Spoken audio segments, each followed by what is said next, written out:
இது பாருங்கள், இது வந்து டிஎன்பிஎஸ்சி குரூப் 1ல் கேட்ட கொஸ்டின். இந்த கொஸ்டினை வந்து சால்வ் பண்ணி காமிக்குவேன். நீங்கள் என் சேனலுக்கு ஃபஸ்ட் டைம் வந்தீங்கன்னா மறக்காமல் சப்ஸ்கிரைப் பண்ணிக்கோங்க. இது வந்து 2 மெத்தடில் வந்து சால்வ் பண்ணலாம். ஒரு மெத்தடை நான் வந்து இந்த வீடியோவில் சால்வ் பண்ணி காமிக்குவேன். இன்னொரு மெத்தடுக்கு வந்து ரிலேட்டட் லிங்க்ஸில் வந்து வீடியோ வந்து தரேன். சரிங்களா? ஸோ வந்து செக் பண்ணி பார்த்துக்கோங்க. மேரி என்பவரின் தற்போதைய வயது வந்து 16. அவள் தனது தம்பியின் வயதை விட 4 மடங்கு பெரியவள் எனில், அவள் தனது தம்பியின் வயதை விட 2 மடங்கு பெரியவளாக இருக்கும் பொழுது மேரியின் வயது என்ன அப்படின்னு வந்து கேட்டிருக்காங்க. இப்போ பாருங்கள், மேரியோட வயசு வந்து எவ்வளோ தந்திருக்காங்க? 16 வந்து தந்திருக்காங்க இல்லைங்களா?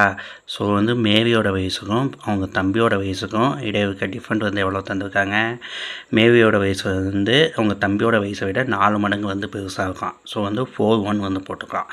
இப்போ மேரியோட வயசு வந்து 16னா அவங்க தம்பியோட வயசு வந்து எவ்வளோ, அதை ஃபஸ்ட்டு கண்டுபிடிக்கணும். இங்கே பாருங்கள், இதனால் இதை வந்து டிவைட் பண்ணோம்னா வரக்கூடிய ஆன்சர் தான் வந்து அவங்க தம்பியோட வயசு. ஸோ வந்து 16 டிவைடட் பை 4 போட்டோம்னா எவ்வளோ வருது? 1 நாள் 4 நன்னாங்க 16.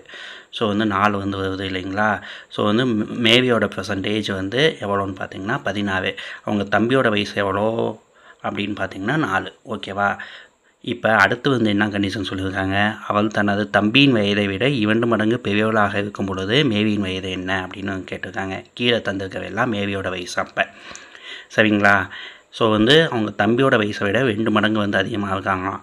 2 1 வந்து போட்டுக்கலாம் இல்லைங்களா? மேலே போட்ட மாதிரியே. இப்போது ஃபஸ்ட் ஆன்சர் வந்து செக் பண்ணி பார்ப்போம். 20. நான் முன்னாடியே சொன்ன மாதிரி இந்த 20 மேலே போட்டுட்டு கீழே வந்து இந்த 2 போட்டு டிவைட் பண்ணணும். ஸோ வந்து போட்டிங்கன்னா 2 2 2 வந்து 20. அப்போ வந்து தம்பியோட வயசு வந்து 10. மேரியோட வயசு வந்து 20 இருக்கும்போது தம்பியோட வயசு வந்து 10 இருக்குது. இப்போது இந்த 16க்கும் இதுக்கும் இடையே இருக்க கேப்பை பாருங்கள், காலத்தோட கேப்பை வந்து பாருங்கள். 4 வருஷம் வந்து வருது.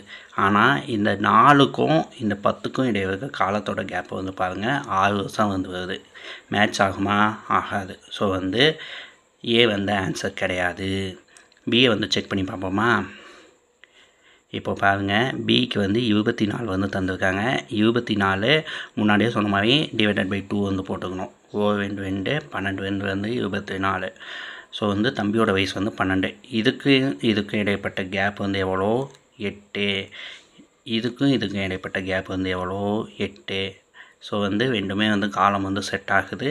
ஸோ வந்து 24 தான் வந்து கரெக்டான ஆன்சர்.